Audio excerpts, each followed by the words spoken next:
Welcome to episode 13 of the Quick Snap podcast on a victory Monday for the Patriots after defeating the Chicago Bears. I'm here with David Andrews. It's always good to wake up Monday morning after a victory, and the Patriots had a complete, I would say, team win. All three phases played really well. The defense was lights out, so well-deserved for those guys, and we just interviewed Joe Cardona. You'll hear that later.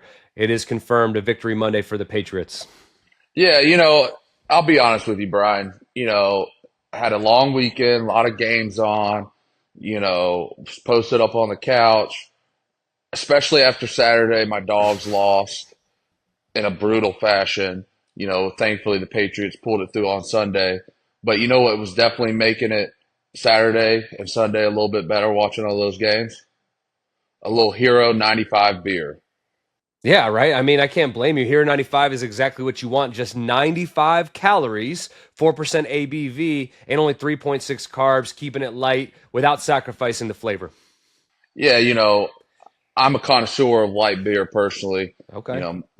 All your light beers, easy to drink, and that's what Hero 95 is. It's got the balance. And the cool thing, Hero 95 actually backs people who go the extra mile. And I mean literally, not people like me that are sitting on the couch watching TV.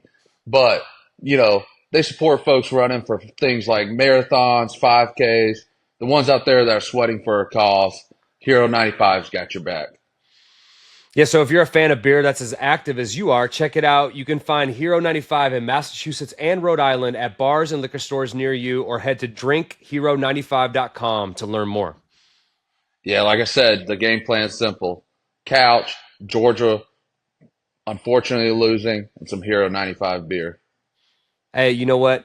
I think in honor of a victory Monday, I'm going to crack one open right now. It's a little early, but it is Veterans Day. Veterans Day, Cheers. Victory Monday, cheers.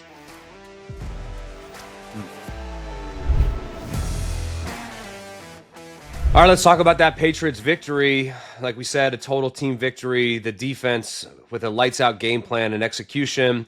The offense, obviously, doing enough. The running game getting back on track. Drake had the one interception, but then came right back, led a touchdown drive, touchdown pass to Jalen Polk. And then you talk about execution of situational football. They kick the ball off. They get a 3-and-out. Defense gets the ball back. A good return by Marcus Jones. And then getting the situational play of completing the pass, getting in there and clocking it with 1 second, and not to mention a Bears defender offside, so you get an extra 5 yards. I thought that was really a huge turning point in the game, and just an overall, well-fought game by the entire team, the coaching staff, everyone involved, and that's 2 out of the last 3 the Patriots have won. Yeah, no, I think, we talk about breaking the game now, obviously with 17, it's not an even number, but breaking it up in quarters, right? And trying to win quarters. And because if you sit there and look at, week 3 and you're like, all right, we got to win. It's good to have short-term goals. And, I think, we've got a good quarter here, got a chance to, round it out this week. But like you said, just a good team win. Did a lot of things well. Defensive line played great. Love seeing Schooler out there spying the quarterback a little bit. He got in on the sack party. Just all players making plays. And I think it was one of those games where stats, whatever, might not be like, oh, wow. But, just especially on the offensive side of the ball, doing things the right way, playing complementary football, executing, and that's what you need, executing, like you said, the situational play, the 2-minute, we were talking about that. Love that. Love those in cuts on 2-minute, right, Hoy? That's right. Big chunk plays. That's what it takes. Love those in cuts. So, just great getting it up there, getting it clocked, and it's one of those things you practice so much and you never know when those opportunities or situations are going to come up in the game. But, thought everyone did a great job. Like I said, defense came out, 9 sacks. I mean, everybody got one, it seemed like. So just a great overall team win and another big one this week. Yeah, I think the one thing that I emphasized all last week going into this game and some of my media gigs was this was an opportunity for the running game to get back on track. The Bears Actually, one of the Cover top two. defenses. Yeah, well, they play a lot. They were actually really good against the pass coming into this game, but they had struggled against the run a little bit, particularly against the Cardinals. And the Cardinals, I think, almost had 200 yards rushing. And sometimes you might assume, oh, they have Kyler Murray. Like Kyler Murray only had 10 of those yards. So I think the Patriots' game plan coming in was, we talk about it every week. It's a copycat league. Let's go in and see if they can stop the run. And the one big thing was they kept the ball moving forward. There was Yep. zero negative yard plays on first down for the Patriots, which allowed them to stay on track, allowed them to stay on field a little bit more, made third down a little more Also, manageable. I mean, we cut down a lot of those penalties The too, penalties, that's right. Yeah. which are huge, which, aren't necessarily plays, but they're negative plays. And so cut down a lot of those. That's huge. Yeah, and then you shift to the defense, and clearly they had a game plan specific to Caleb Williams and how he was going to play, because there was a lot of times he looked confused. He was holding the ball for too long, and they thought they did a really good job of not running past the quarterback. They kind of mush rushed, secured him in the pocket, and he was left there holding the ball a lot of times. So did a good job containing him. We talked about the Schooler Longhorn package where Brendan Schooler came in, typically a special teams guy, but they brought him out on some defensive situations and would kind of have him look like he was going to be the free safety. And on the snap of the ball, he would come down and to spy Caleb. So the moment he broke contain, they had someone there waiting for him. So Yep. shout out to DeMarcus Covington and that defensive staff with coming up with a unique game plan to kind of keep him under control. And then, as we mentioned, special teams played a big role too. So total team victory and something to build on going into this week. Obviously, with the Rams coming to town, we'll talk about that a little bit, because the Rams, another team that was kind of struggled with injuries earlier in the year, but now they're on a win streak. They're playing the Dolphins tonight on Monday Night Football, and then they'll have to travel across the country to come play the Patriots this week. So an interesting matchup, a team you don't always play very often. And obviously they're always really well prepared with Sean McVay. And anytime you have Matt Stafford as a quarterback, they're going to be a team that can win any game that they go into. So a challenge for the Patriots this week, a well-deserved victory Monday, but they're going to have to turn it around quickly come Wednesday, because you're going to have to get to know these guys, know who they are, know their scheme. And the Rams are hitting, getting back in contention at the right time. They got Cooper Kupp back. They got Puka Nacua. He's healthy. And, so sometimes those injuries, you just got to weather that storm a little bit till these guys get back. And the Rams, I think 3 weeks ago or 2 weeks ago, went out and beat the Vikings on a Thursday night, which was a huge win. Everyone at that point was like, hey, maybe they should trade some of these guys, a sell-off. No, they beat the Vikings, and now everyone's looking at like they may be back in contention to make the playoffs. Yeah, it's and that division's wide open out there. It's going to be that's Mm-hmm. going to be an interesting division to watch here down the stretch. Especially with Arizona. We'll see what Seattle does. Um, but obviously, got a veteran, great quarterback. He's Georgia dog. yeah. Yeah, it's a sour spot today for the Dogs, but he is a great bulldog, and Fun fact: I met Matthew my last game of college, Michigan State versus Georgia, Capital yeah. One Bowl, and we, when you're the quarterbacks and you got to do some of the bowl media and you get to know those guys a little bit, and we hung out, and then he was the first pick in my draft, and I was undrafted, and we were up until last year, we were the last two left. So he's the lone wolf, still standing, very well deserved. He was obviously supremely. I mean, when it comes to throwing the football, I don't know if there's anybody you could really put above Stafford. He's up there with the top of the league Yeah, of all he can time. make So all the throws, all the throws. and he's got that what was it 2 weeks ago, that comeback win against Seattle. I mean, Yep. he's always good for those. So Yeah. it'll be a big challenge defensively. I think they do a great job. Um, got a lot of good players on the defense. Do a great job getting to the quarterback, causing a lot of disruption. So it'll be a big challenge. I think, like you said, kind of recapping the Bears game.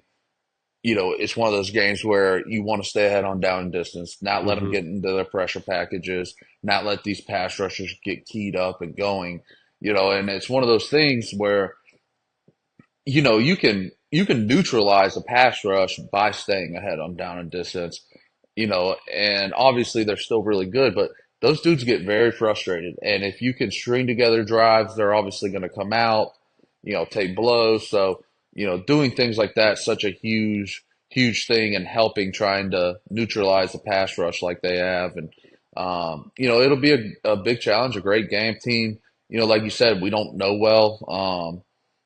So Wednesday will be, yeah, and these 2 days of having off will be such a huge jump for guys to Yeah. start watching them, get to know them. When you play, the Jets or Dolphins or whoever it may be, team that you play a lot, like you have a good idea of what they're going to try to do, who their players are. Yep. Obviously there'll be new wrinkles, but it's one of those things you know the personnel, their kind of, especially if you've already played them, you kind of know what you're going to get a little bit. So this is Yeah. like a huge week of preparation, for both teams. Yeah, and some familiar faces coming back to town. Two of my favorite coaches of all time, Nick Caley, who Yeah, has been out there in LA for a while, and Jerry Shaplinsky, who was my quarterback coach when I came back in 2017, and a very handsome familiar face, the backup quarterback, Jimmy G, guy I got to play with last year. So a little bit of a Patriots connection coming back this week. And like we said, they're playing tonight. It's actually kind of an odd, a quick turnaround for them because they play tonight. They'll be off Tuesday, and then they have to fly out here, whether it's Friday or Saturday, and make that long haul. And then it's a 1 p.m. Eastern game. So maybe this is a opportunity to maybe catch them. I don't want to say asleep at the wheel, but that's a rough schedule, especially a West Coast coming east. It's usually, I would say, is a little bit easier when you're East Coast going west. yeah, So see definitely. if they can use that to their advantage this week, which leads us into our throwback of the week. We'll bring in producer Danny here to kind of tee that up because it's very fitting for this week. It is. It is. What up? So, Rams Super Bowl, one of the lowest scoring Super Bowls of all time, 13-3. You guys are a part of this one. Super exciting. But yeah, walk us through that. And I have a question. So obviously the game was in 2019. Do you call this the 2018 Super Bowl? Is that how That's how I works? look at it. That's 2018 how I look season. at it. Yeah. The season marks the Super Bowl in my Right. mind. That's Agreed. I'm the same way. Agreed. So yeah, DA, we'll start with you. Talk us through the Super Bowl. Yeah, we knew it was such a it was going to be a big challenge defensively. Wade Phillips, who actually coached with my uncle, so not that I knew Wade growing up, but knew of him, watched him, with the Falcons, and then had some familiarity there Are with you going to him. expand on who your uncle is? That you just assume everybody knows, but I know because Bill would give you crap about it. Yeah, my uncle's Dan Reeves, There you longtime go. coach, player. And he was actually the head coach of the Falcons when I was young. So Hmm. it was kind of an awesome experience growing up, being around a lot of those teams, his players. I learned, I don't know how much football I learned. I just learned a lot from a lot of his players, how they treated people, how he treated people, which, I thoroughly enjoy and cherish. But so yeah, had a lot of Wade Phillips connections, played a lot against them in Denver. So we kind of knew what kind of defense we were getting. Uh, and knew their defensive line was really good. They Hmm. had gosh, what was his name? Obviously Donald, Darnold, Sue, Was it Brockers? Brockers, Yeah. Brockers. Yeah. Brockers, great player for them, veteran player. I Yep. mean, they had a lot of great players, and we knew it was going to be a big challenge. One thing I'll never forget about that week, a couple things leading up to it. The week before, Brian, you remember we had 2 days of full pads in New England, Hmm. and they Yeah. were like training camp practices. Yeah. I mean, good on good. And it was cold too, right? Like it wasn't that. We were in the bubble. Yeah, it Yeah, it was was so cold. cold that we were in the bubble, I think, and that Well, was and we were we going were to be playing playing down there. Yeah. playing in the dome, and Yep. so I'll never forget that week because we were tired, man. We were beat up, physical, emotional game in Kansas City, and it was one of those things where it was like, man, we're going to go down to Atlanta, have some more tough practices. Hmm. But we got to Atlanta and we had like basically one light practice and almost Yeah. like two walkthroughs. You Yeah. remember? Hmm. And it was. I thought, Well, I remember too. Remember we pulled up to Georgia Tech and they had like the Shaq Mason shrine. oh yeah. Yeah, because we were practicing Bill at loved Georgia it. Tech. I'll, Oh, Bill I'll never loved it. forget. We were sitting on a bus and they had the billboard up, and Bill made Bears get out and take a picture of it. Yep. So and I remember those practices, and we were taking buses from the locker room to their facility, their indoor to practice.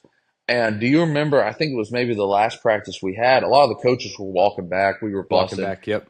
And all of a sudden, a couple guys are like, "Oh hell!" Like the buses were messed up or something. We're like, "We'll just walk," and it ended Yeah. up being the whole team. We all walked Walk back. Yeah. through campus, through like fraternity and sorority row, Mm-hmm. and I don't know why. It's just one of those things, you know. Maybe if we lost, I would have forgot it, but it was one of those things. In the moment, I was like, "How cool is this?" You know, Mm-hmm. and like I don't know why. I don't know, but to the day I die, I'll remember us all walking through campus. Yep. I remember a girl came out of the sorority house and, you know, just like mouth hit the ground looking at, you know, Julian and Tom and Gronk Yeah. and you know, I mean, it was such an awesome experience Yeah. that I'll always cherish. And then, you know, it was cool for me. It was hometown. You know, I had a lot of friends and family there. Three high school coaches. Uh, we had so many people at the after party. It was a great experience. Different because usually the Super Bowls for all my buddies and wife are like a huge, you know, 4 day weekend party. But Yeah. all my buddies were like, "Hell, I'm not gonna take PTO like time off for this." Like, Yeah. They're right there already. they were like, you know, my wife was like, "All right, look," you know, not me, but to my buddy, like, "Let's go out. What are we doing tonight?" And they're like, "We're not going to the same bars we always go to, and now have to pay like, you know." So it was kind of an interesting week, but it was so much fun having them all there, and it was cool just being in your hometown, you know, winning a Super Bowl. But the game, you know, I remember the first drive. Oh, I remember CP took what, like a 50-yard kickoff return. Yep. Yep. We hit blast on them Yeah. very early. We were moving. We moved the ball the whole game. We just couldn't get Yeah, in the end zone. and then you know we're like in field goal range. Tom throws the pick. You know, it was one of these games where you look at the stats and, you know, we had a lot of yards. We were moving the ball, and the score just wasn't reflecting it for both teams. Yep. And, you know, I think it was one of those games where it was, and Hoy, I remember this, and tell me if I'm wrong. They were matching personnel off the running back, not who was actually in the game, right?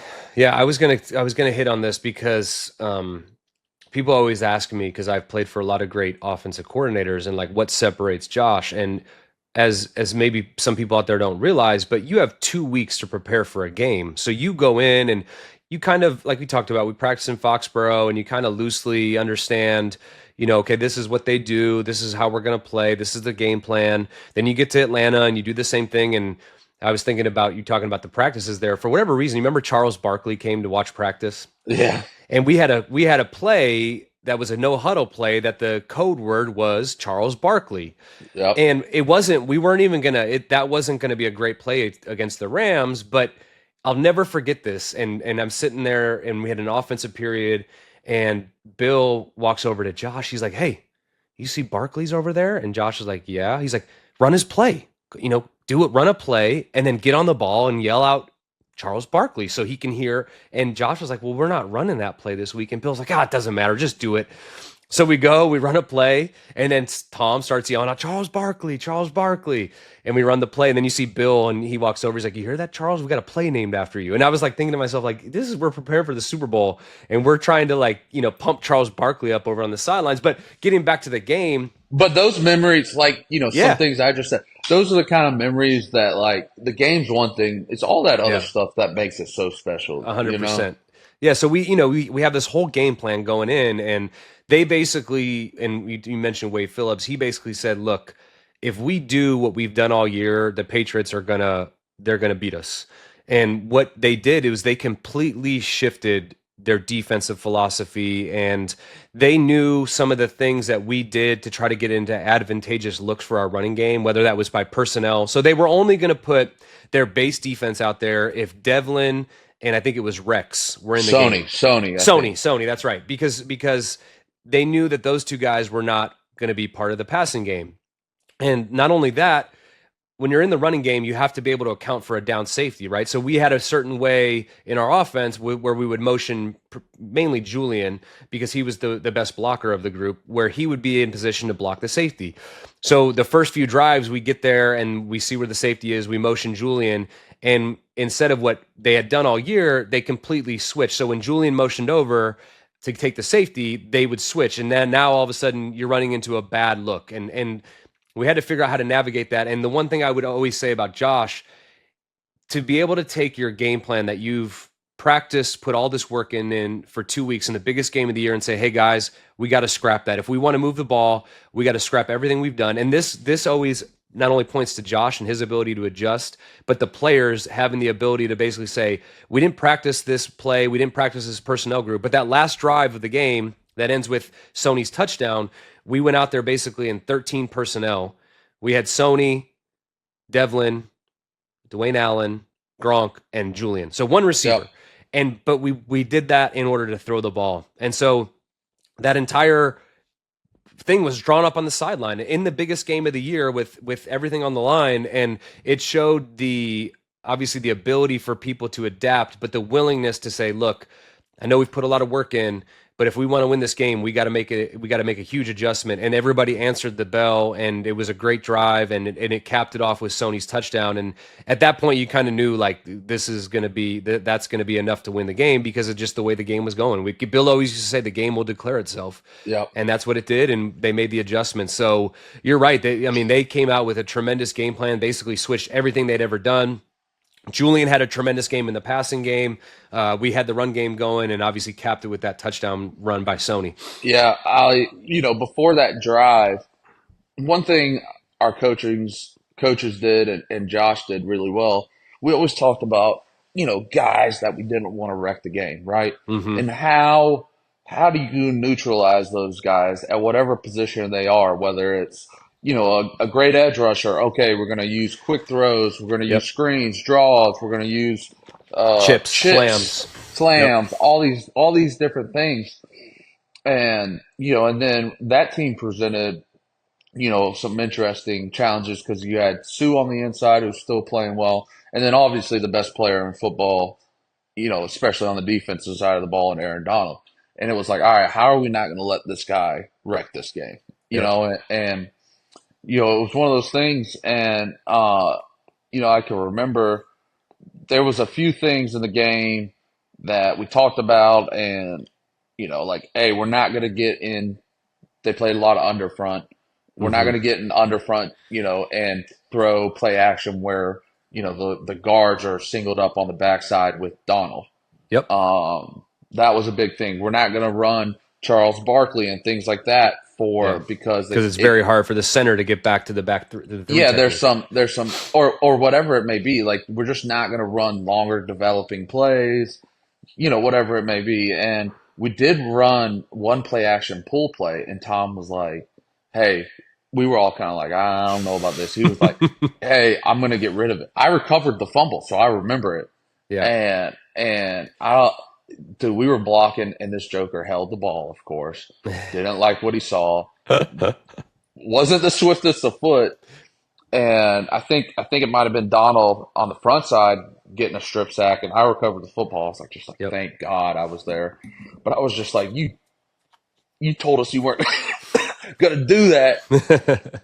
And now you're making us look like assholes.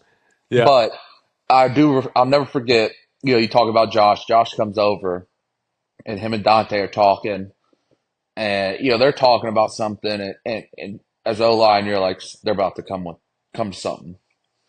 So they come over, and we ran that play action to start the drive to Gronk. Yeah, the little where he leaked out. Yeah, and Josh and Dante come over, and they're like, "Hey, I know we said it, but it's time to make a play, and we got to get this drive going." Yep. And they looked at Joe, and they were like, "You got to come through. Like, this is time.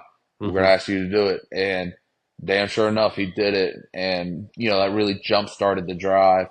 But probably my favorite drive of that game was when Steph picked it. Yep. We're pinned deep. Yeah. And so if we don't get a first down, we're kicking out. We creased a run right off the gate right there. We creased it real quick. I mean, and that was the field goal to really put it out of reach. Yeah. But which even the field goal, I'll never forget. Like, Tom and Bill were like arguing on side. Bill, on Tom was what like, should we do? Tom was like, just kick it. Like, it's out of reach. Yeah, but and Steve was so reliable and had done it so many times. That drive was such a huge drive offensively. We were going to run the ball. They knew it. Yep. and Rex just creased them. Yep. And, we got the ball to midfield. And, it was one of those drives when we kicked that field goal. You knew, like, it was over. Mm-hmm. And, but yeah, it was a great game. A lot of people don't love it because of the score. It wasn't exhilarating. I thought it was a great football game. Two teams battling. Yeah. The like you just talked about, the mental gymnastics that went into it for us that people don't know about. Like Right. that Well, was that's like such we a talked about the Chiefs game in our throwback a few weeks ago. And like to me, in your mind, that's how you think of Super Bowl is going to play out, right? You yeah. don't think a Super Bowl is going to be like one of these games where it's 13-3, a field goal seals it. Like in a weird way, and that was the first Super Bowl that I had gone to where we won. And you don't really have like that moment where it's like it's a stop and it was like we kicked the field goal with and there was still some time left, but you knew it was over. And so like that celebration was a little bit of a, I don't want to say delayed, but it was like you I kind know of, what you mean. It yeah, wasn't like you had like time to know you were going to win. It wasn't like it yeah. didn't come down to the wire. Like had the Super Bowl been, the way the Chiefs game ended, I'm sure all hell would have broken loose because you would have ran a touchdown in like you were when you guys beat Atlanta in the Super Bowl, like chaos. Yeah. You know what was funny? I was watching, obviously college football this weekend, watching the Georgia game. And did you watch it? I watched bits. I watched bits and pieces. Yeah.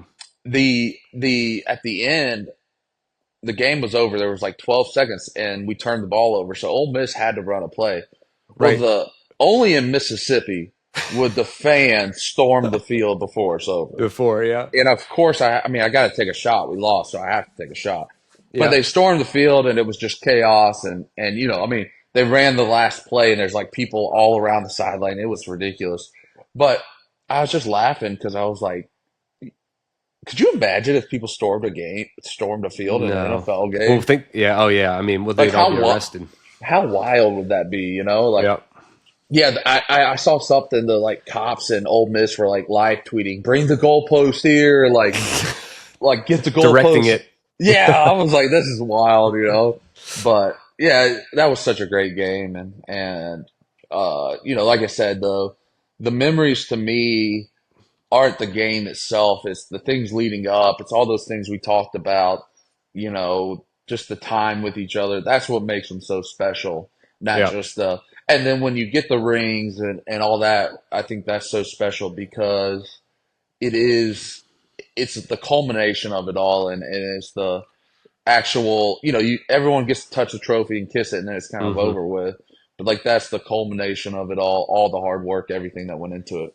Yeah, it was a great moment, not only for the players, but for their families. And obviously, that was my first experience. And great photos of my kids, touching the trophy. And then obviously the parade was incredible, and we had great weather for our parade that day, and it was good. Great to touch on that with the Rams coming into town. And now I think we'll move on to our quick snaps with Danny.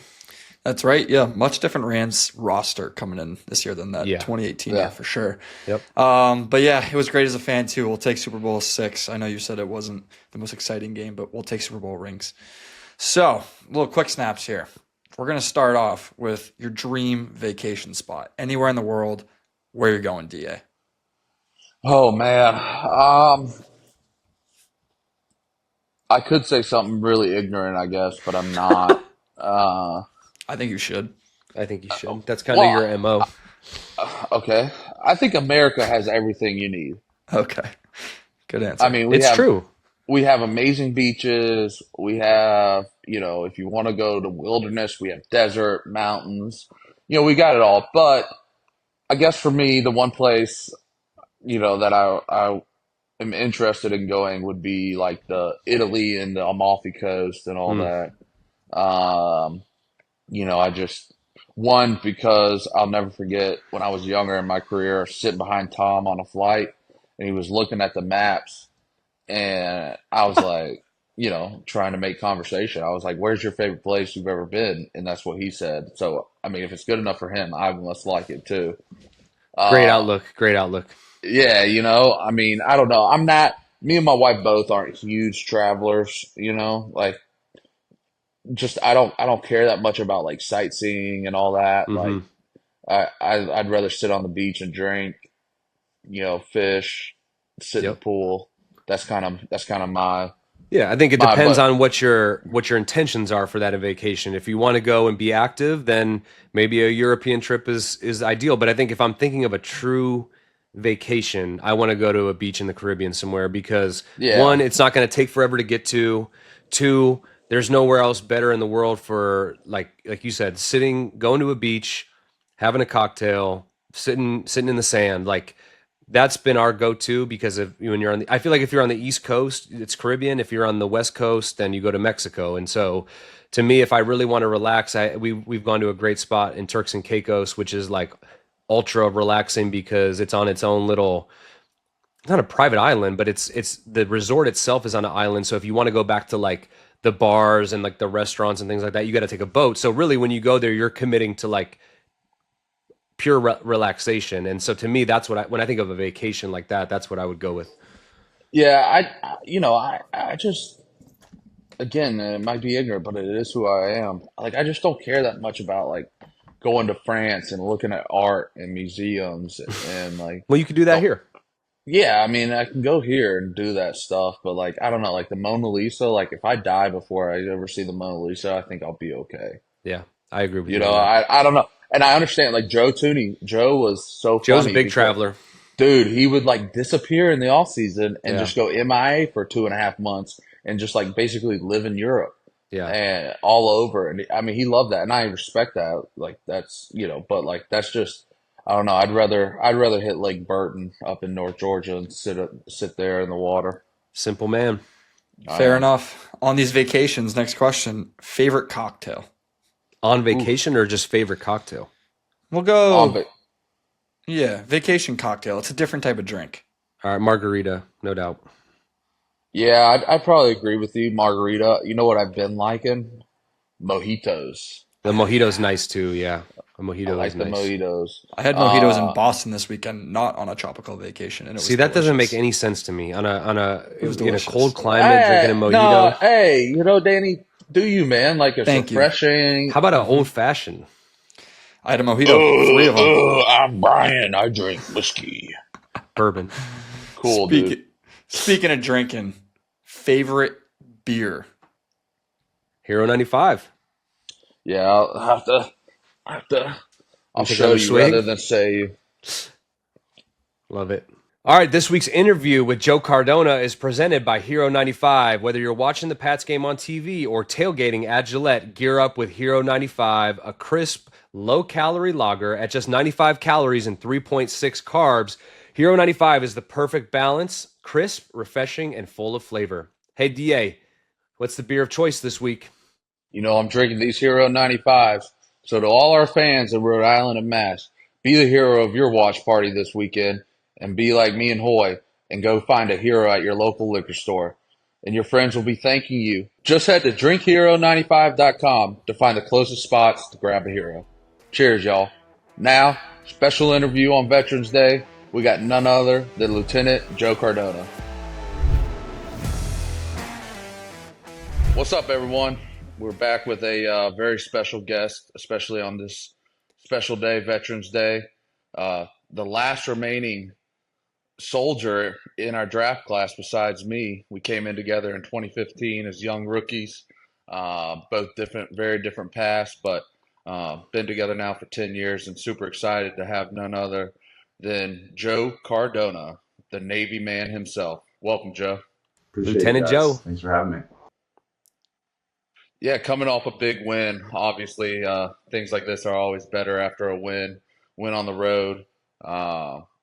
Just talk a little bit about that yesterday. I wasn't there, but obviously, great game.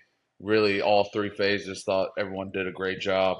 And it was a complete, from watching it, a complete team win. I felt like, in all three phases, everyone contributed. Defense, offense, special teams. So talk a little bit about that, the atmosphere. We played there in 18. Just talk about the game a Yeah, little bit. no, Chicago was a really fun atmosphere. Definitely a tale of like two halves of conditions. I mean, you really getting that like you don't want to say lake effect because I know that's like a Buffalo thing, but you're on the Great Lake there, and the second half was just like just a total flip. It was windy, the skies were dark.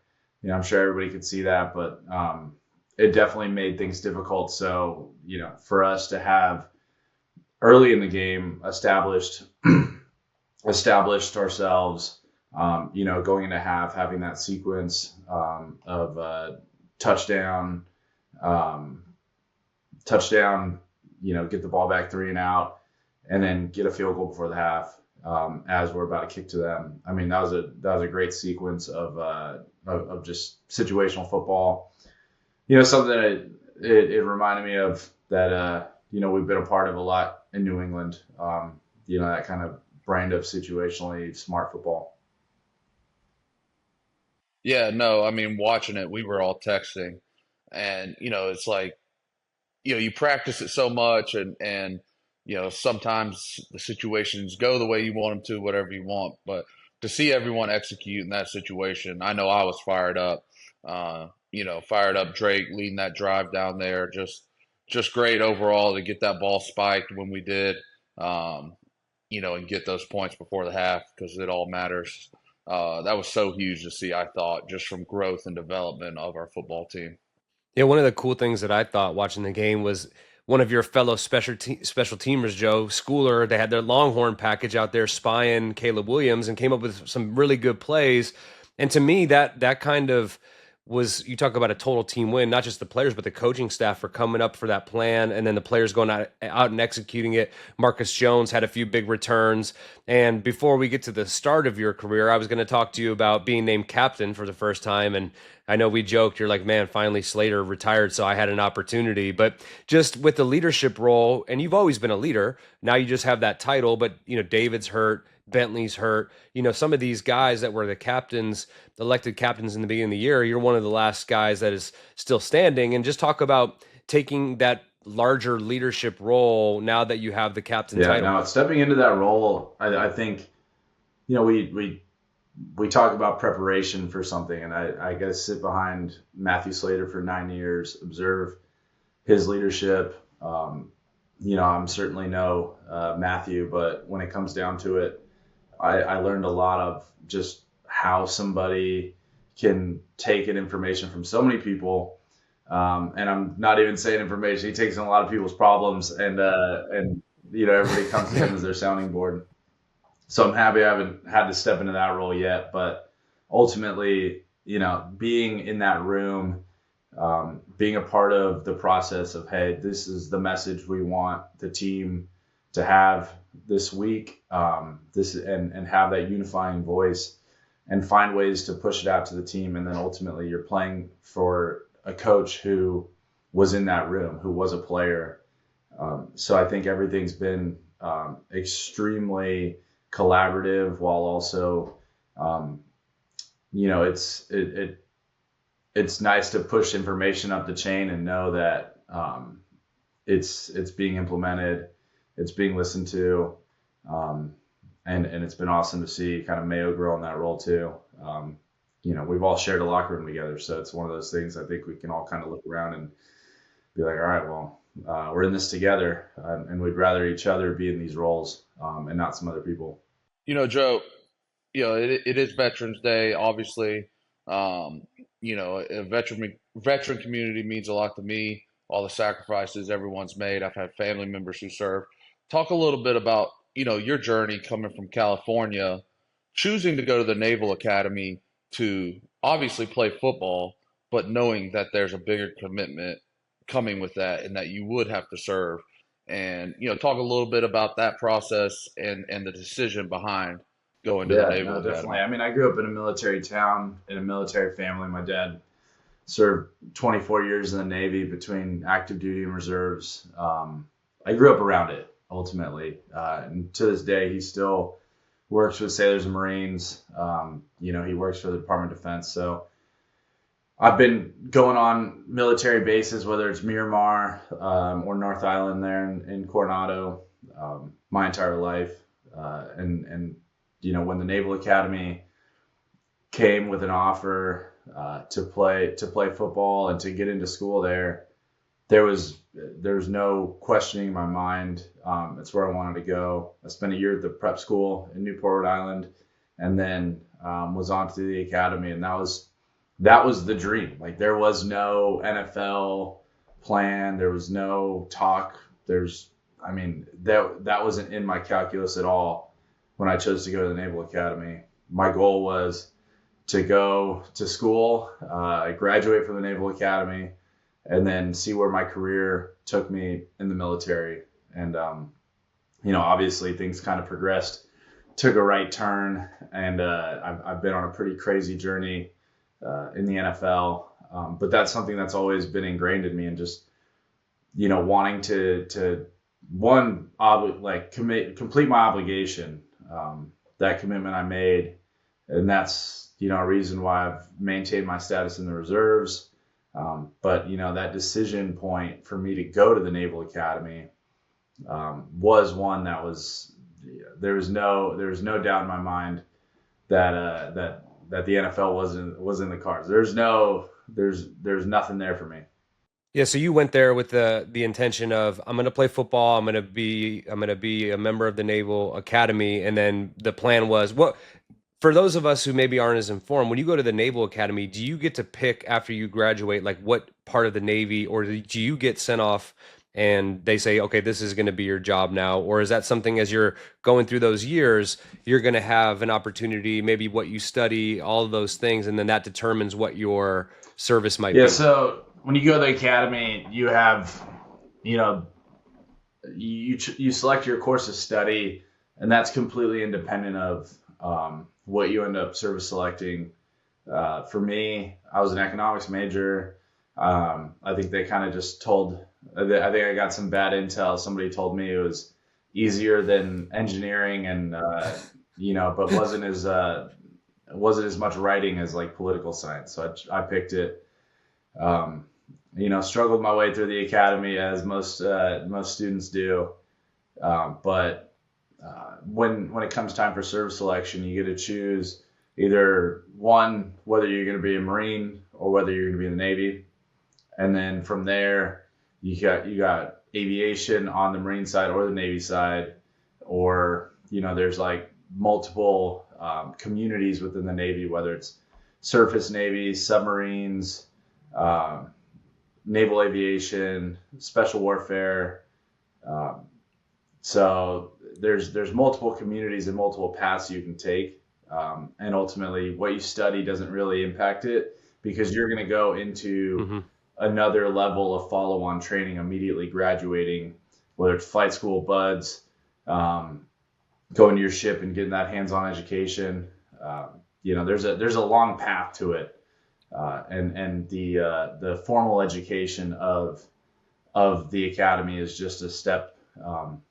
It's not just college. You're taking a lot of classes that are geared towards leadership, that are practical. You're getting out on boats. You're doing stuff Navy wise, but your ultimate destination is pretty far off when you're at school.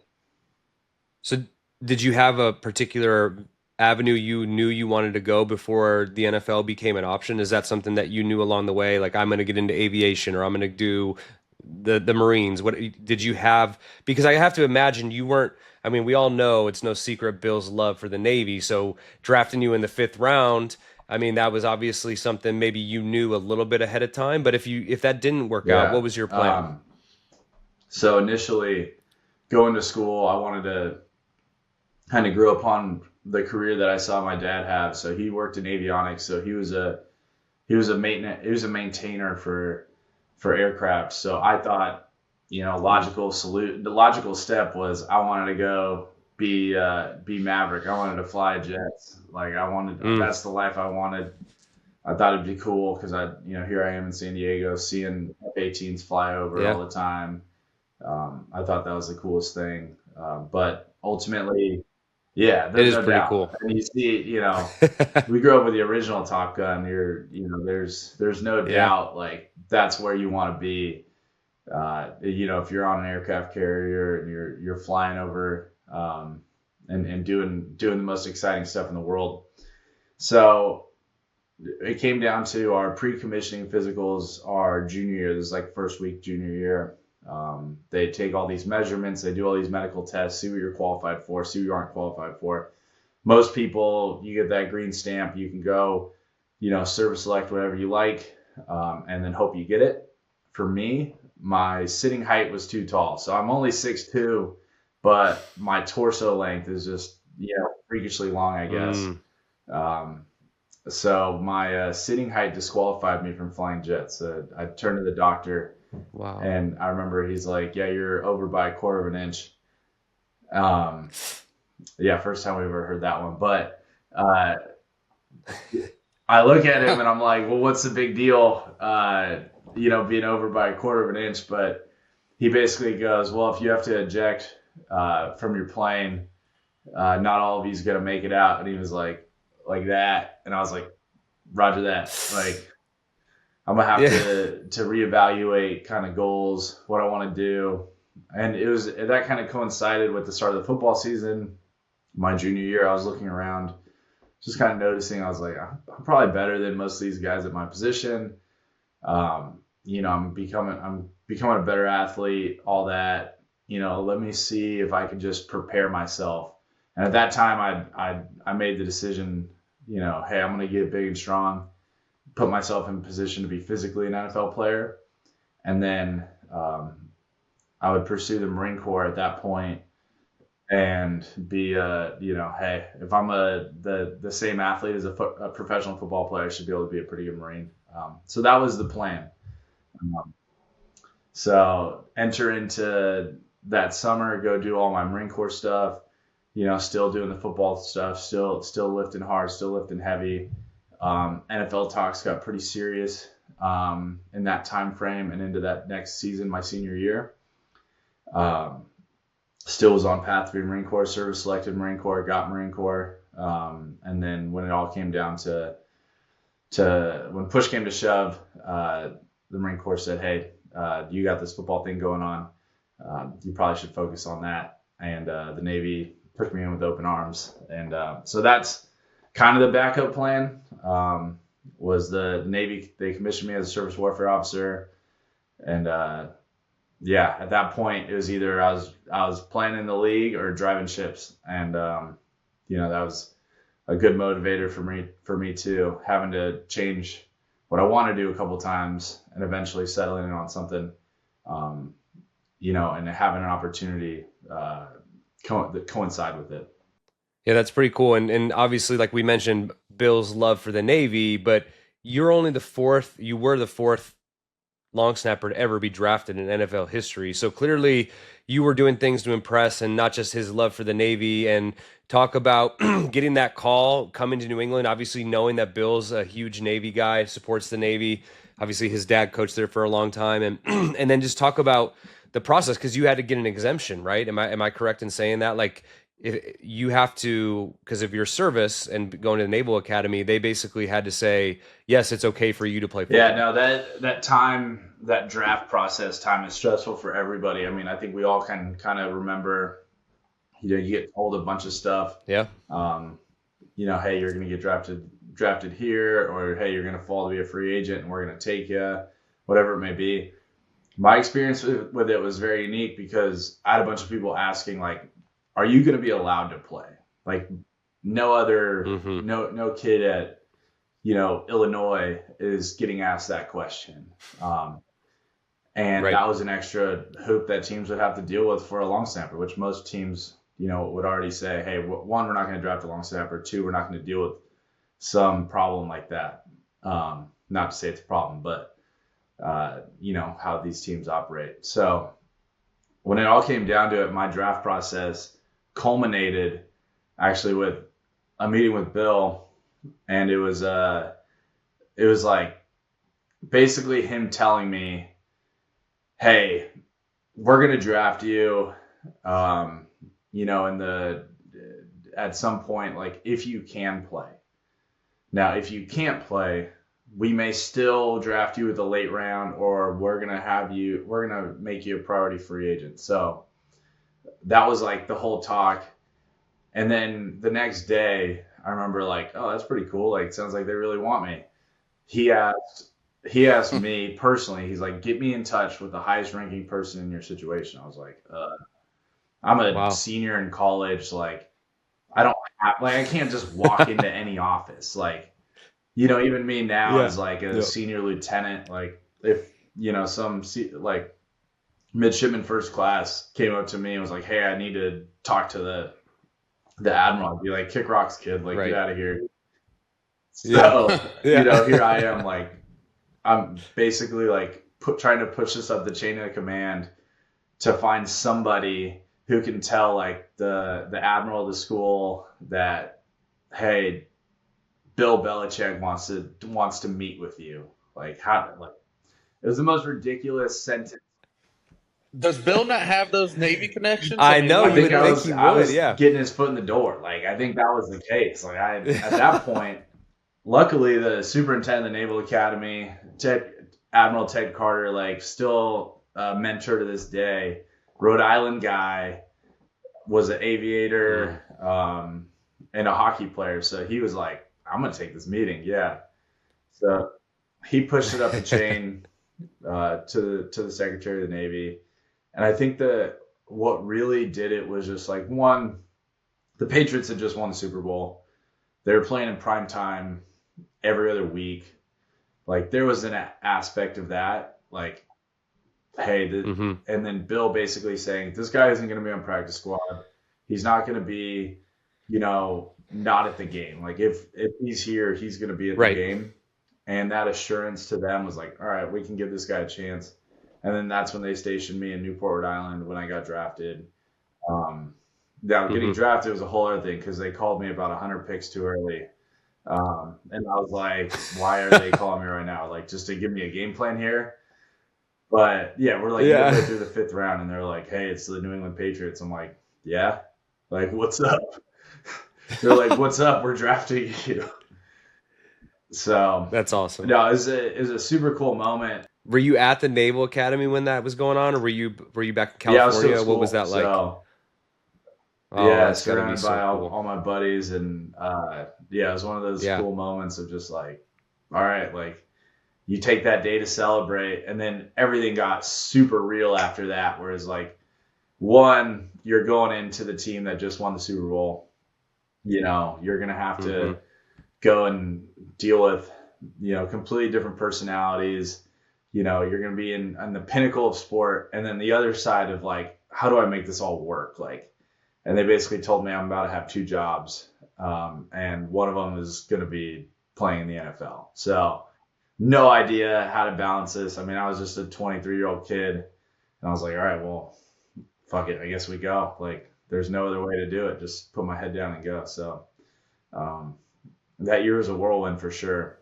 one of my, speaking of Bill, kind of like, it was always funny because, anytime we had Memorial Weekend, we were working, Pearl Harbor, um, Veterans Day, any current event almost that involved the military.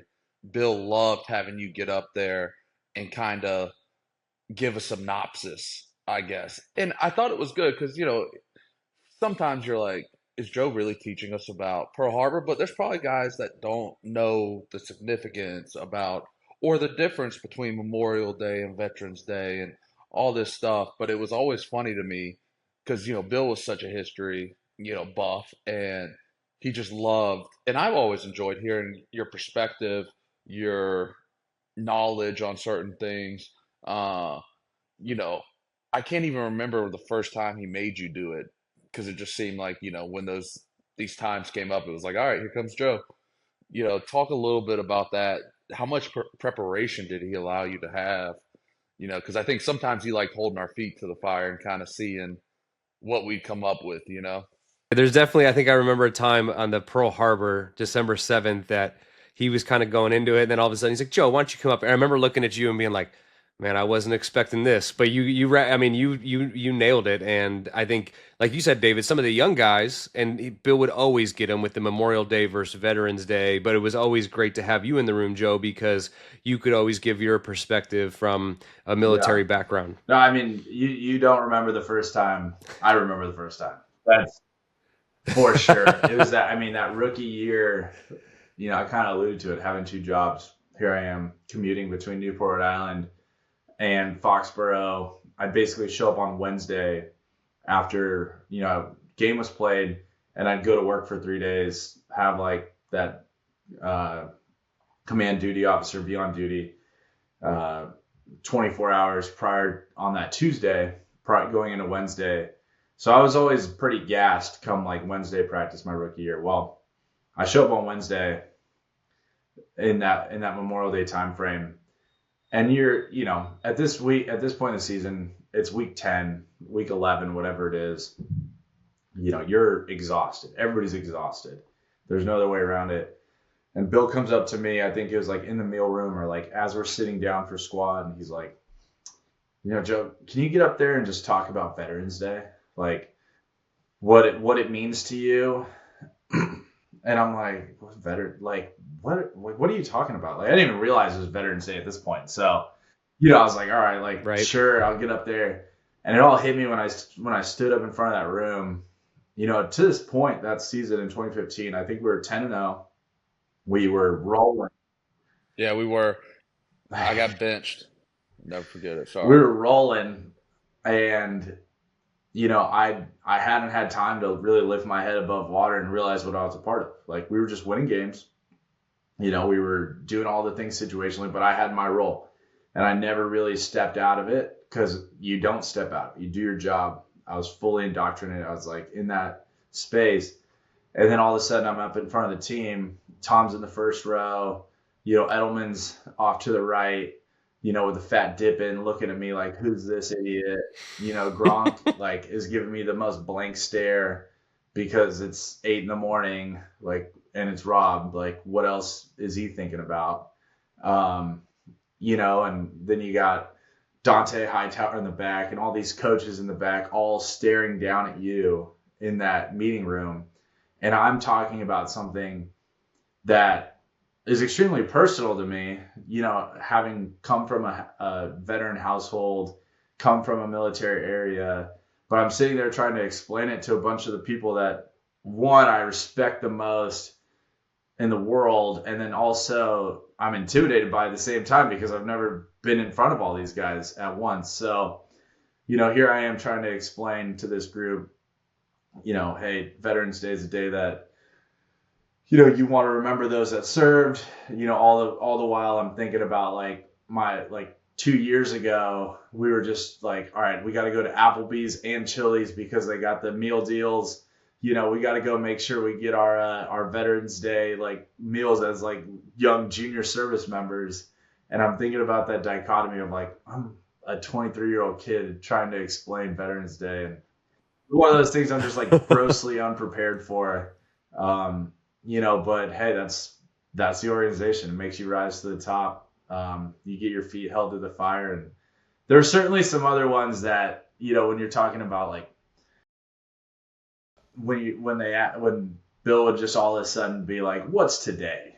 and I'm like racking my brain. I'm like, "All right, it's like what happened on this day?" Especially when you get into that December time frame, Pearl Harbor anniversary, you're like, December in the NFL, you're locked in. Yeah, you're in the grind. You're in the thick of it, trying Yeah. to survive. Yep.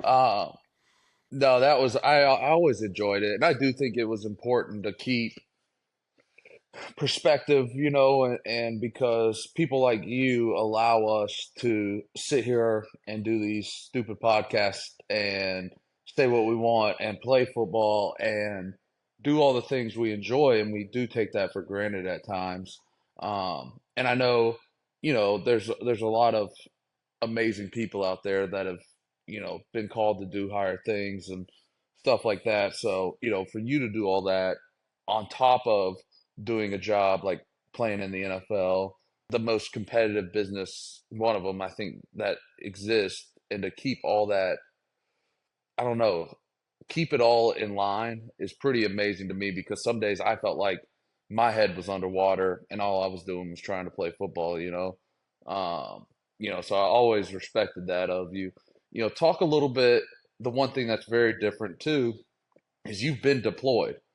So like while I'm drinking beers in the summer, you know, sitting in the Cape, you're in Djibouti, South Korea. I mean, again, while I'm taking things for granted, and like a lot of us are, and you're, in very high tension, high stress situations. The Djibouti one was really cool. You gave an awesome presentation about that. Another one of Bill's, Joe presentations. You were pretty prepared for that one. You had a lot of slides and maps and different things. That one. I really enjoyed that one because there's a lot going on over there right now. But talk a little bit about that and some of those Yeah, no, well, experiences. first, just to kind of talk nomenclature, I had orders overseas, versus being deployed. I wouldn't say I was deployed, obviously, in like a civilian. So what's the Well, difference in deployment that? is like a formal buildup. You have, Okay. you go over with a group. There's a certain set period of time. Obviously, there are long deployments, there are short deployments. There's things you guys get spun up for on a short notice.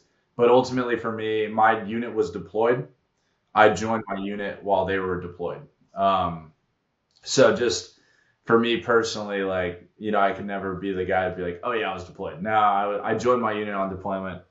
Um, Thank you for clarifying that, unlike no, it's other all people. good. Yeah, no, it's important. I think just kind of making sure you're representing, because there's a lot of guys who've been on multiple deployments, multiple combat pumps, and I'll never claim that. One day I hope to have a formal deployment post football, but our schedule wouldn't allow me to go unprepared. But I think those experiences being overseas did kind of it puts a different perspective on the stuff we do. Like, we go out there, it's a very high tension environment, that we're in football. Obviously, there's a lot at stake. There's billions of dollars being thrown around in this business, but ultimately it's just a game. It's entertainment. And every time I've been able to kind of go overseas, see the different things that are going on in the world, be a part of that environment, that's been a great reminder of just that perspective of hey, there's a lot going on outside this game. So whether it was Korea, it was a big war game. I was in a Korea-centric unit, and that was interesting to see because, hey, you're 30 miles from the DMZ, where just on the other side of that North Korean border, they have long-range artillery pieces fixed on all of Seoul, where it's like the sixth largest economy in the world there in South Korea. And the first thing that would happen is just the sheer amount of ammunition being dropped would be overwhelming. Not to say there wouldn't be an overwhelming response, but that first shot, you realize that, and what people in South Korea live with on a daily basis, as far as the threat from the north. And then, or you go to a place like Djibouti, where it is this kind of geographically centered strategic stronghold that, as you're kind of entering that Red Sea, Gulf of Aden, just how much goes on there, how much shipping, the logistics that go through that port, and go through that strait are, that's really where a lot of the world's going through to get to the Suez Canal. So you talk about like how many militaries are present in Djibouti, in this small area. The U.S. base is like 9 miles from the Chinese base there in Djibouti, and it's this weird tension that goes on every single day of not only, hey, tactically we're making sure we're bringing in these ships, they're secure, they have a security presence around them, but then strategically we're also postured with our adversarial country on a daily basis. We're seeing them, they're seeing us out in town, and that's just a way of life there. So there's not a lot that we face on the football field that can prepare you for that. And these are just everyday things that a lot of our service members go through. And they're like, oh yeah, you talk to a lot of them and be like, oh, I did a deployment in Djibouti. You're like, oh, that sucks. But that's like their response. Whereas like, you'll be like, oh, wow, you were a part of this crazy environment. When you zoom out and you look at it, but that's just an everyday experience for them. Yeah, I think for me, I'm not a huge, military background family, but two of the most kind of surreal and proud military moments. We call him my uncle. He was my dad's best friend, but he might as well have been our blood uncle. We called him, and he passed away from cancer, but he was buried at Arlington, and I'll never forget that ceremony and what that all entailed, and how proud I was to be associated with that man. And the other one was watching you be promoted to lieutenant in front of the entire team in 2019 by Dr. Price. Obviously, we talked about him a few weeks ago. He just passed away to cancer as well. But that moment for us to witness in the formality and for the formality and to see the two guys that we knew kind of on a daily basis kind of transform into these figures in front of the room and the process of it all, it gave me goosebumps watching it. And it was such a, just to be, I had such pride being associated with both of you. What did that mean to you to have that moment in front of your other team? I know you're a part of a bigger, grander team, but to have that moment in front of all of us who sit there every day with you, and maybe we don't always fully understand your commitment and what you go through, but to me that was one of the coolest moments of my New England Patriot career. I mean, that was a special day. I mean, I think back really fondly on it. It's a day that meant a ton to me because my development as a leader to that point had mostly been in that building. And when you think about it, it's like, all right, I'm entering year 5 at that point, so just finished year 4. I've already surpassed, that average career length. I've obviously already been a part of, great teams, a couple Super Bowls, and I've had the highest of highs and the lowest of lows. And it all came with that group of men that was in that building. So for me to promote, and take that next step as a leader, it was a no-brainer. It was like, this is the group I want to do it with because they're the ones who have made me the person and leader I am. And, to have Dr. Price there, at that point, Commander Price, he eventually promoted to captain. I think it was like, hey, like, you're in the building, you're a Navy guy, I'm a Navy guy, like, would love for you to promote me. But now looking back, as we talk about Dr. Price, here he was, an orthopedic surgeon, PhD, MD, and he chose to go to put on the uniform later in life solely, as a volunteer. It wasn't to pay back medical loans. It wasn't to do anything other than to just go serve his country.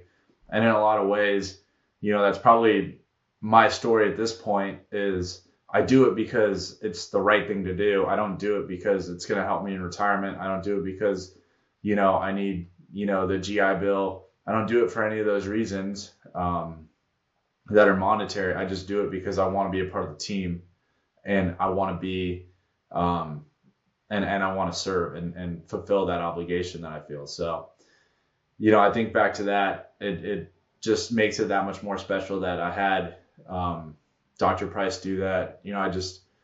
I got selected to promote to lieutenant commander, so that's coming in these next few months. Is I'll put on that next rank. Appreciate Congrats, it, man. That's awesome. But it kind of hurts me now that we were so close to Dr. Price being able to do that again. And realistically, he should have been able to do that. Yeah, definitely. Yeah, that we got into that, a month ago, and what a great man, and like you said, not only to us but to his country, his family. So that had to have been special for you, and it was special for a lot of us that got to be there and see it. But Joe, we appreciate you coming on. We won't take too much of your time, even though I think we could take a lot of your time because I think we maybe have a little Victory Monday here today. Yeah, Victory Monday. We're hanging. Do you have to go into workout today, Dave? Yeah, I got a rehab workout. The I think I have Grease that stick shoulder up, movement baby. today on my shoulder, so new rehab set. So Ooh, exciting I stuff. mean, there you go. we need to get you back in the gym after this past week. Yeah, Joe, we don't have to talk about it. But DEXA yeah, I scan? had a Is that what DEXA we're scan, which referencing? probably it measures, your body fat, yeah, everything, your body Everything. composition, and I was losing some weight. I've lost a fair amount of weight, and I was, excited about that to some extent. And me and Joe, we're older. We're trying to find little edges here or there, right? Like we have all these different things, to test, whether it's like a jump plate in the weight room, and we always laugh because Fridays you're doing this and you might not feel good, and then you get on the jump plate and you're like, oh, I just jumped like shit, and now you're like, all right, like I'm okay, I'm good, I'm still explosive, So it's this constant battle, once you get older, you're just trying to find these little edges. And then so last week I did a DEXA, and I knew, obviously I've had shoulder surgery. I haven't been able to work out my upper body. It's natural you're going to lose some muscle, but I lost a little too much muscle, and I was pretty sour about it on Friday. Yeah, I was pretty tore up about it.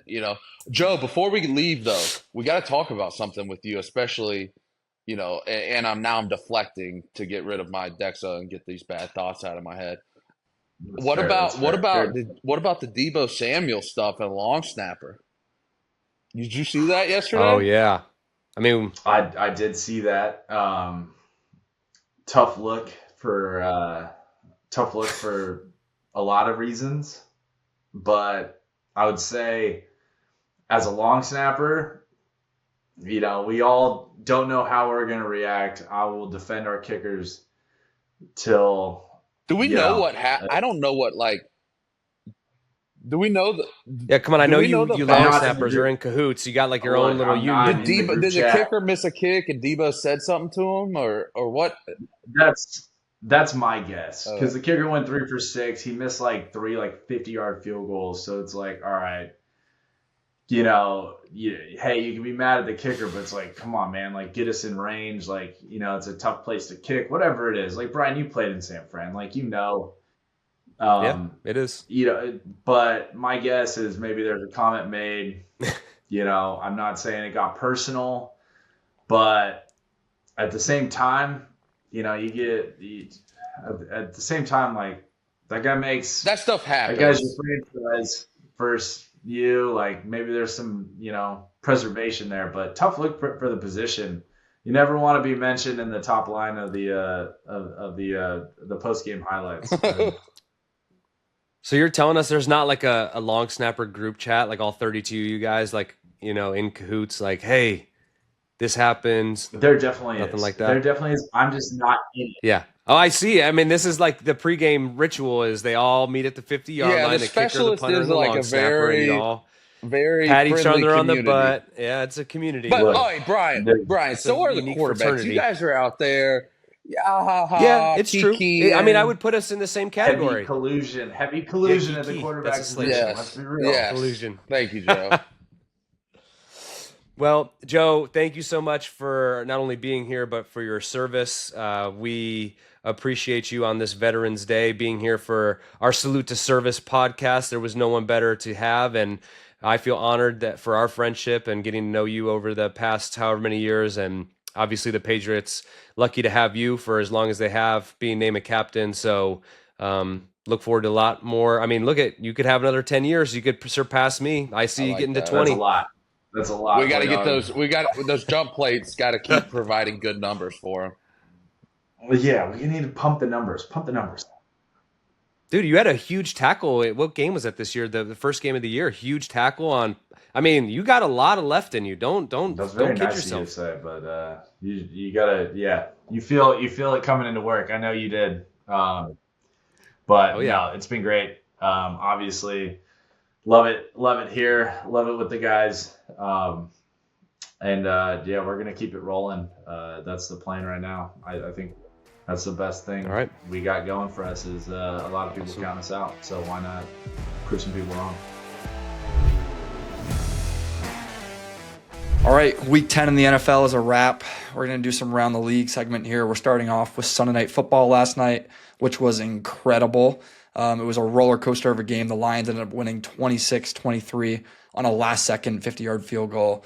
But Jared Goff had 5 interceptions in this game. Yes, one of them was a Hail Mary at halftime, but 5 interceptions. They were down by more than 15 at halftime, and they end up winning this game. Texans don't score a point in the second half. But yeah, this was a crazy one. Were you guys watching? Yeah, I was. It was pretty. I mean, we always talk about ball security and how that correlates to wins. And so, having played quarterback, if you throw 5 interceptions and win the game, I mean, you're thanking your lucky stars because you can't. I mean, like you said, one's a Hail Mary, so let's scrap that one. I saw 2 other ones. One was a tip pass.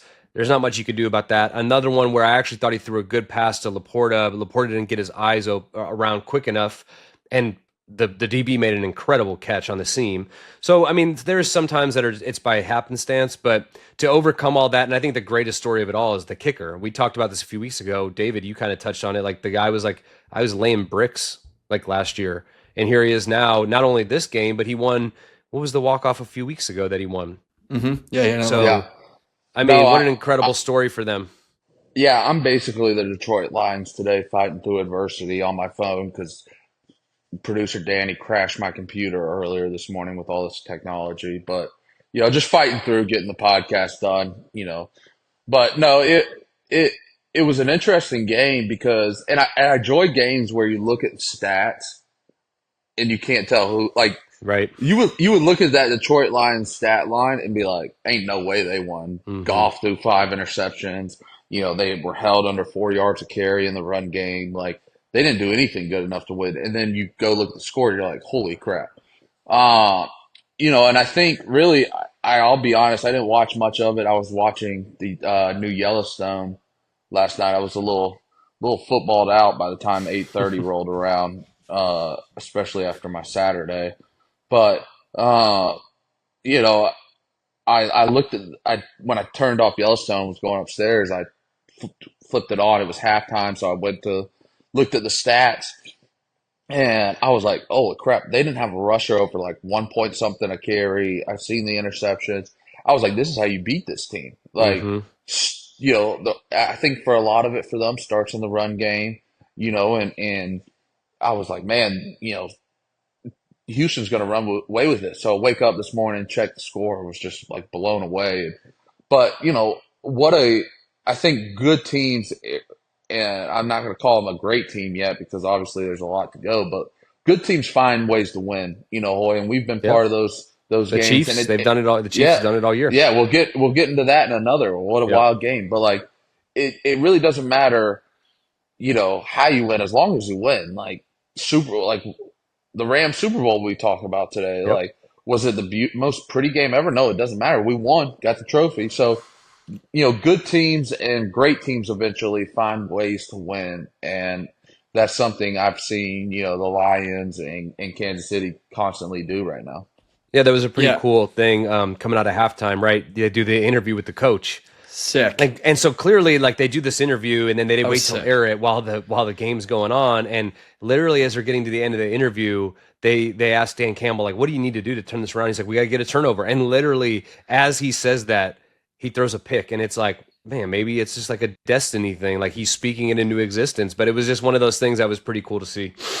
That was awesome. That was very awesome. And you guys said, I mean, the Lions have won close games, but I don't know if they played from behind by 2 possessions this year. So they're learning there. They're improving. I think they're the best team in the NFC right now. But you talked about teams winning close games that just know how to win. Kansas City, I mean, crazy. 16-14 win over the Denver Broncos. Broncos had an opportunity to win this game at the buzzer. They were kicking, I think the field goal was 35 yards.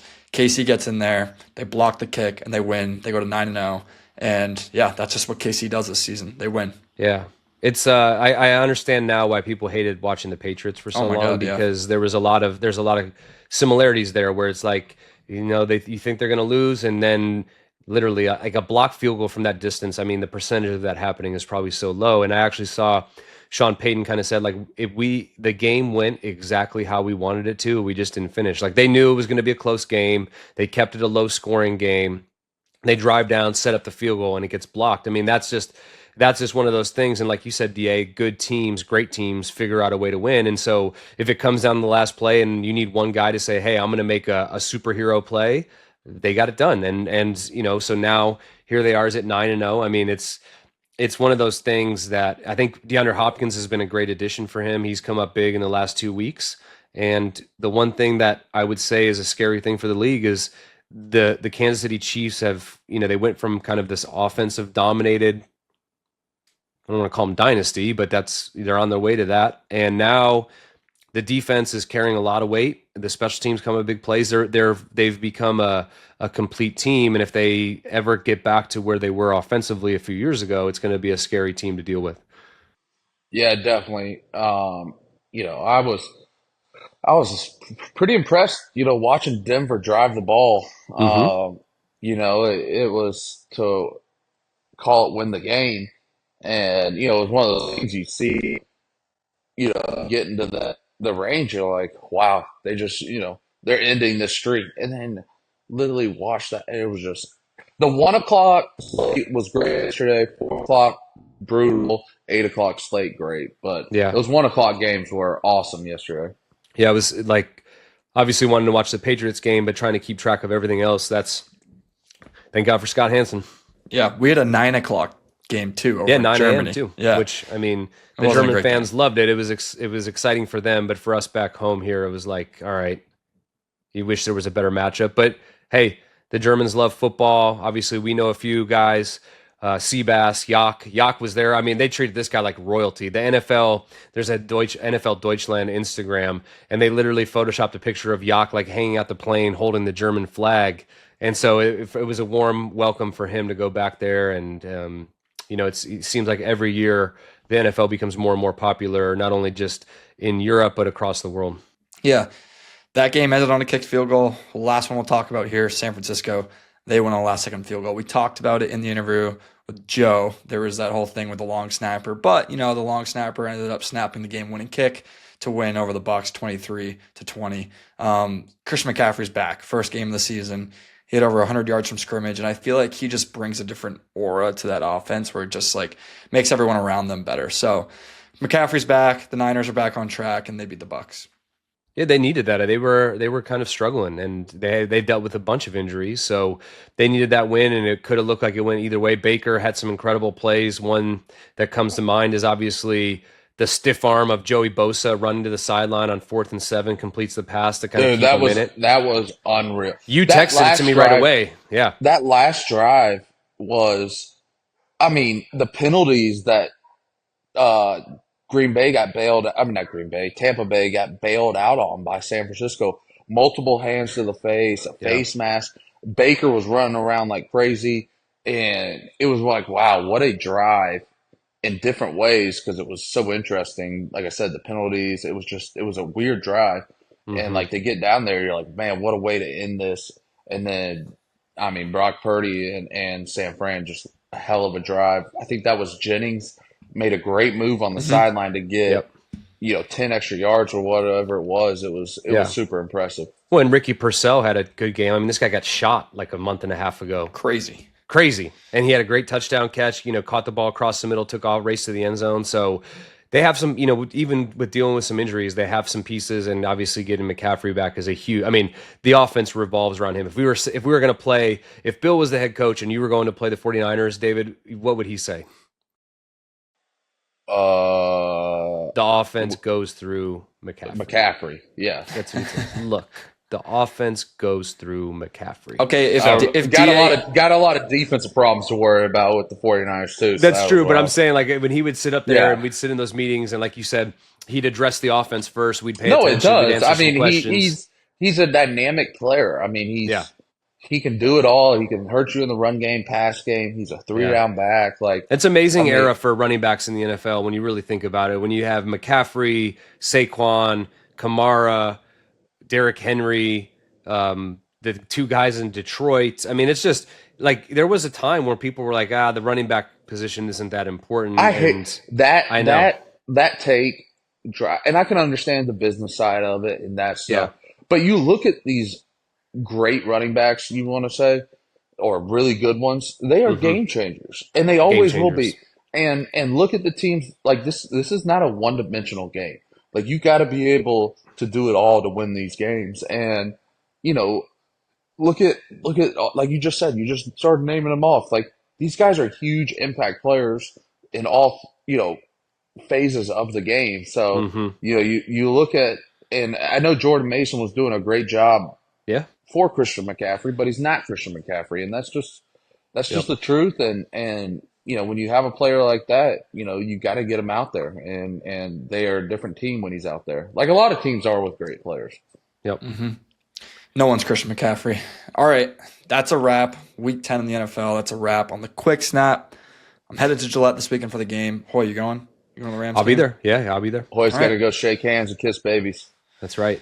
Love that. We'll have some Hero 95s in the parking lot. Hey, everyone. You know what? I appreciate a lot of fans. Last home game, a lot of fans came up to me, said they loved the podcast. I was at Starbucks the other day. Dude said, hey, you and DA are doing a great job. Didn't mention Danny, but we'll give you a shout out too. You've been on time.